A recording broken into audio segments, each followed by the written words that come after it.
우리 여러 말씀이 기록되어 있는데 그 가운데 우리 18절 말씀부터 좀 함께 나눌 수 있도록 하겠습니다. 예수께서 무리가 자기를 애워싸는 것을 보시고 건너편으로 가기를 명하시니라. 19절 한 서기관이 나와 예수께 아뢰되 선생님이여 어디로 가시든지 저는 따르리이다. 이 서기관은 율법을 연구하고 또 우리 필사하는 사람을 가리키는데요, 한 서기관이 예수님을 따라가고자 했습니다. 선생님 어디로 가시든지 저는 따르겠습니다, 이렇게 얘기를 했어요. 이 서기관은 왜 예수님을 따라가고자 했을까요? 믿음이 있어서가 아닌 것 같아요. 일단 예수님에 대한 호칭이 주여가 아니라 선생님 이렇게 호칭하고 있어요. 예수님을 단순히 율법 교사 정도로 이해했다는 것입니다. 서기관이 참 믿음도 없으면서 예수님을 따라가고자 한 이유는 무엇이었을까요? 예수님께서 마태복음 5장, 6장, 7장에서 산상수훈을 말씀하셨는데 우리 예수님이 전한 말씀은 사람들의 말과 달리 권위가 있으셨더라, 이렇게 성경이 증언하고 있습니다. 권위 있는 선생님, 그의 교훈을 좀 더 듣기 위해서 예수님을 따라가기를 원하였을 수도 있습니다. 또는 우리 마태복음 8장 말씀을 보게 되면 우리 예수님께서 많은 병자를 고치신 것을 볼 수가 있어요. 나병 환자를 고치시고 백부장의 하인을 고치시고 베드로 장모의 집에 들어가셔서 병든 자를 그 장모를 치료해 주셨습니다. 이렇게 많은 환자들을 치료하시면서 예수님의 인기가 높아지게 되죠. 많은 사람들이 예수님을 따르게 됩니다. 그래서 이 서기관도 예수님의 권능을 받아서 인기 있는 스타가 되기 위해서 예수님을 따르고자 했을 수 있습니다. 그런데 예수님께서 참 믿음도 없이 인간적인 생각으로 주님을 따르고자 했던 서기관에게 뭘 말씀하셨습니까? 20절 말씀이죠. 여우도 굴이 있고 공중의 새도 거처가 있으되 인자는 머리 둘 곳이 없다 하시더라.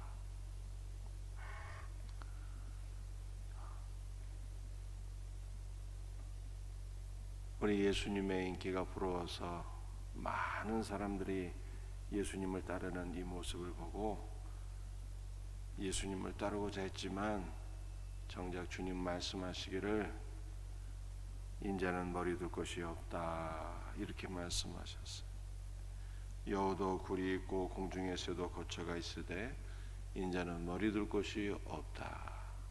여러분들, 예수님께서 머리 둘 곳이 없다는 것은 단순히 잠잘 수 있는 집이 없다라고 하는 의미도 되겠지만 사람들에게 이게 배척받는다는 거예요. 예수님은 고향 나사렛에서도 배척을 받으셨고요. 예수님은 가는 곳마다 이렇게 사람들에게 배척을 받으셨어요. 버림받으신 예수님. 예수님은 십자가에서도 아버지 하나님께 버림을 받으셨어요. 그러므로 예수님이 이렇게 버림받으신 결과 저와 여러분이 하나님의 품에 안기게 된 거예요.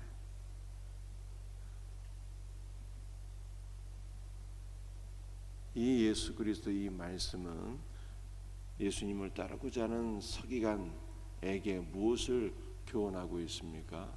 네가 많은 사람들이 나를 따르는 것을 보고 나를 따르면 좋겠다고 생각하지만 나를 따르고 나의 제자가 되는 것은 십자가의 길이다. 많은 사람들에게 배척을 받고 버림을 받을 수 있는 길이다. 네가 그럼에도 불구하고 나를 따르겠느냐라고 하는 것이죠. 여러분들, 이것은 우리에게도 적용되는 것입니다. 우리가 신앙생활은 양면성이 있어요. 어떤 양면성이 있을까요?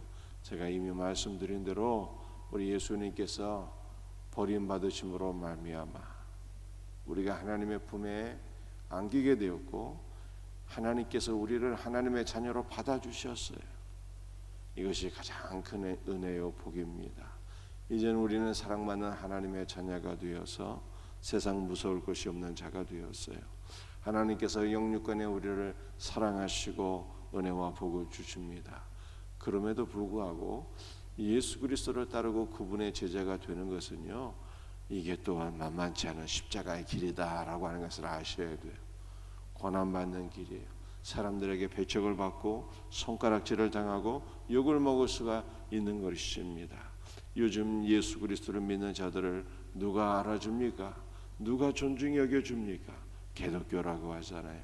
비난합니다. 손가락질합니다. 예수 믿고 신앙생활하는 것은요, 이와 같이 양면성이 있는데 그럼에도 불구하고 너는 나를 따르고자 하느냐 주님이 물으시는 거예요. 여러분의 대답은 무엇입니까? 나를 따르는 것은 많은 사람들에게 배척을 받고 십자가를 지는 고난의 길이다. 그럼에도 불구하고 너는 나를 따르겠느냐? 주님 말씀하세요.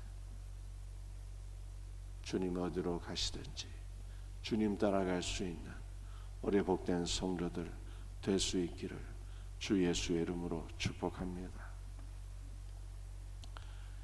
21절 말씀 보시겠어요? 제자 중에 또 한 사람이 이르되 주여 내가 먼저 가서 내 아버지를 장사하게 허락하옵소서. 22절 예수께서 이르시되 죽은 자들이 그들의 죽은 자들을 장사하게 하고 너는 나를 따르라 하시니라. 제자 가운데 한 사람이 예수님을 따르고자 했습니다. 근데 이분은 참 믿음의 사람인 것 같아요. 왜냐하면 호칭이 다르잖아요. 주여라고 고백하고 있어요. 주여. 이게 대단한 믿음의 호칭이에요. 여러분들, 주님이라고 하는 단어는요, 종과 상전과의 관계에서 나의 상전이 되십니다, 이런 뜻이 아니라 주여는 예수 그리스도를 여호와 하나님으로 고백하는 거예요. 놀라운 신앙이죠. 서기관은 선생님 했는데 이 한 제자는 주여라고 예수님께 신앙을 고백했어요. 예수님을 주님으로 고백하면서 예수님을 따라가기를 원했는데, 그러나 내가 먼저 내 아버지를 장사하게 허락하옵소서. 아버지 장례를 마치게 되면 예수님 따라가겠습니다. 그렇게 말씀을 드린 거예요. 여러분들이 당연한 것 아니겠습니까? 아버지가 돌아가셨으면 아버지 장례 며칠 걸리겠어요? 우리는 보통 3일장 하잖아요. 길어야 5일장 하는 경우도 간혹 있기는 있습니다만, 그렇지 않습니까? 일주일도 안 걸리잖아요. 그런데 예수님께서 말씀하시기를 죽은 자들로 하여금 죽은 자를 장사하게 하고 너는 나를 따르라, 이렇게 말씀했어요. 죽은 자들은 믿지 않는 영원히 죽은 불신자를 가리키는 것이고, 죽은 자들로 하여금 죽은 자를 장사하라 했으니까 죽은 자는요 아버지를 가리키는 것이고, 이렇게 되는 거예요. 죽은 자들로 하여금, 너의 가족 가운데 믿지 않는 자들로 하여금 죽은 내 아버지를 장사하게 하고 너는 나를 따르라, 이렇게 말씀하셨어요. 예수님은 왜 제자가 아버지의 장례에 참석하는 것까지도 허락하지 않으셨을까요? 여러분들, 일단 그 이유를 한 두 가지 정도 생각해 볼 수가 있는데요. 첫째로는 아버지가 죽었는지 안 죽었는지 아직 명확하지 않아요. 또 하나는요, 이스라엘의 장례 문화는 우리나라의 장례 문화와 달리 매우 독특합니다. 이스라엘은 장례가 1차, 2차 이렇게 두 번 하게 돼요. 1차 장례는 사람이 죽게 되면 우리나라 말로 표현하면 염을 하고 수의를 입히고 그 다음에 동굴 안에 시신을 안치하는 거예요. 여러분들 우리나라는 이전에는 땅을 파서 하관하고 봉분을 세우잖아요. 근데 지금은 이렇게 땅을 파서 하관하고 봉분을 세우는 장례는 이제 거의 없어지는 것 같아요. 거의 다. 이제 한 열의 9은 이게 화장에 가까운 것 같아요. 열의 9은 이제 화장 문화가 되었어요. 그런데 이스라엘은 어떠한 장례 문화가 있는가 하면요, 이스라엘은 사람이 죽으면 동굴에다가 안치랍니다. 가난해서 아주 가난한 사람은요 그냥 땅을 파갖고 시신을 묻습니다. 그리고 회치를 해요. 여기가 묘지라고 회치를 해요. 아주 가난한 사람들은. 그런데 웬만큼 살게 되면은요 굴을 파요.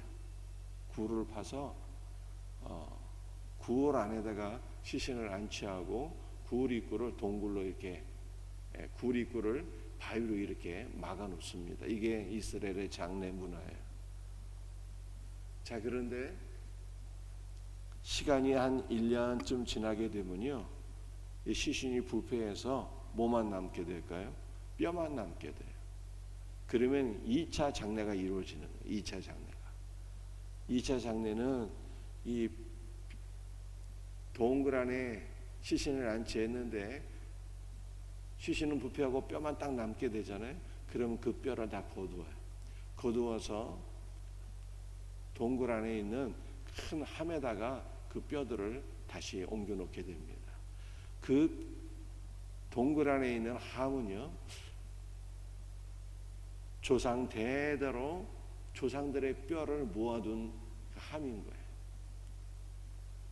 그래서 죽은 사람의 뼈를 모아서 그 조상들의 뼈에 이렇게 같이 넣게 될 때 성경은 뭐라고 말씀하고 있는 거면은 열조에게로 돌아갔더라. 이게 이 표현이. 여러분들 창세기 말씀 보게 되면은 사람이 죽었는데 열조에게로 돌아갔더라라고 하는 표현이 있어요. 이것이 바로 2차 장례를 가리키는 거예요. 뼈들을 잘 이렇게 추슬려서 조상들의 뼈로 조상들이 뼈를 모아놓은 함에 넣게 될 때 열조에게로 돌아갔다. 그래서 이스라엘 장례는 1차와 2차에 걸쳐서 진행되는 것입니다. 그래서 이 지금 한 제자가 얘기한 것이 내 아버지를 장사 지내게 하옵소서라고 하는 것은요 2차 장례를 가리킬 수도 있는 것이거든요. 아버지가 아직 죽지 않았을 수도 있고 또는 아버지가 죽었어도 이제 아버지를 장사 지내는 것이 2차 장례를 가리키는 것일 수. 2차 장례를 치르려면 한 1년은 기다려야 되는 거예요. 그러니까 예수님 말씀하시기를 뭐라고 말씀하셨어요? 죽은 자들로 하여금 죽은 자를 장사 지내게 하고 너는 나를 따르라. 이렇게 말씀합니다. 자, 그런데 여러분들 여기서 중요한 단어가 하나 있어요. 뭐가 중요한가 하면은 21절 한번 보세요. 제자 중에 또 한 사람이 이르되 주여 내가 먼저 가서 내 아버지를 장사하게 하소서라고 말씀하잖아요. 내가 먼저 가서. 이 먼저라고 하는 것은요 2가지 의미가 있는데 시간적으로 먼저, 두 번째는 중요성에 있어서 먼저. 아시겠습니까? 시간에 있어서 먼저, 첫째로, 중요성에 있어서 첫째로, 먼저, 이런 뜻이에요. 그러니까는 이 제자의 삶에서 가장 중요한 이 우선권은 아버지 장례였다는 거예요. 그런데 우리 주님은요 중요성이 바뀌어야 될 것을 말씀하세요. 마태복음 6장에서 우리 주님께서 이 먼저라고 하는 단어를 사용하시는데 언제 먼저라고 하는 단어를 사용하셨는가 하면은 너희는 먼저 그의 나라와 그의 의를 구하라 이렇게 말씀하셨어요. 제자의 삶에 가장 큰 중요성은 아버지를 먼저 장사 지내는 것이었는데, 그러나 예수님께서는 가장 중요한 우선순위를 뭐에다 두어라고 말씀하셨어요? 너희는 먼저 그의 나라와 그의 의를 구하라 라고 하는 것에 두신 거예요. 여러분들, 그의 나라와 그의 의는 전부 다 예수 그리스도를 가리키는 거예요. 주 예수 그리스도가 우리의 삶의 우선권이 돼야 돼요. 주 예수 그리스도가 우리의 삶의 2순위, 3순위, 끝순위 되면 안 되고요. 예수님이 우리의 삶의 1순위가 되어야 되는 거예요. 예수님이 우리의 삶의 1순위가 되고, 예수님을 따르는 것이 우리의 삶의 1순위가 되고, 예수 그리스도의 복음을 증거하는 것이 우리의 삶의 1순위가 되어야 된다라고 하는 것을 우리 주님 말씀하시는 거예요. 신앙생활을 잘하려면 우선순위를 잘 두어야 한다는 거예요. 우선순위를. 여러분들, 성경은요 가정을 도외시하라고 말씀하고 있지 않습니다. 부모님도 잘 모셔야 되고, 남편도 내조를 잘해야 되고, 아이들도 잘 양육하고, 직장생활 잘하는 것도 중요하고, 학생들은 공부 잘하는 것도 중요하고, 다 중요한데, 이 모든 것들을 크리스찬들은 가정생활도 잘해야 되고, 직장생활도 잘해야 되고, 모든 것이 다 중요한데, 그러나 이 모든 것 가운데 가장 중요한 것은 예수님이라는 거예요. 예수님. 남편보다 예수님 더 중요하고, 자녀보다 예수님 더 중요하고, 예수님이 내 삶의 1순위가 되고, 예수님을 따르는 것이, 예수님과 교제하는 것이 1순위가 되고, 주 예수를 예배하고 주 예수를 증거하는 것이 1순위가 되고, 이렇게 될 때 여러분들, 우리의 가정도 주님 안에서 회복이 돼요. 직장생활도 하나님께서 은혜를 베풀어 주시고, 자녀의 양육도 주 안에서 다르게 되는 거예요. 우선순위가 무너지게 되면요 모든 것이 다 헝클어져요. 엉망진창이 되어버려요. 그러나 여러분들, 옷을 입을 때 첫 단추를 잘 이게 넣게 되면은 옷이 잘 이렇게 되는 것처럼 우선순위가 중요해요. 예수님과의 관계, 예수님 내 삶의 1순위가 되면은 모든 것이 질서가 정연하고 내 삶이 회복되는 거예요. 우리의 삶이. 우리 예수님을 1순위로 두고 섬길 수 있는, 그러므로 우리의 모든 삶이 회복되는 은혜가 있기를 주 예수의 이름으로 축복합니다. 여러분들, 오늘 두 가지 말씀드렸어요. 신앙생활은 한편으로는 복이지만 한편으로는 고난이에요. 만만치가 않습니다. 그러므로 우리는 어떠한 상황 속에서도 주님을 따를 수 있도록 주여 우리를 붙잡아 주옵소서 기도하셔야 돼요. 신앙생활은 또한 우선순위가 바르게 돼야 돼요. 예수님이 1순위가 돼야 돼요. 이 은혜를 사모하며 기도하는 새벽 될 수 있기를 바랍니다. 기도하시겠어요? 주님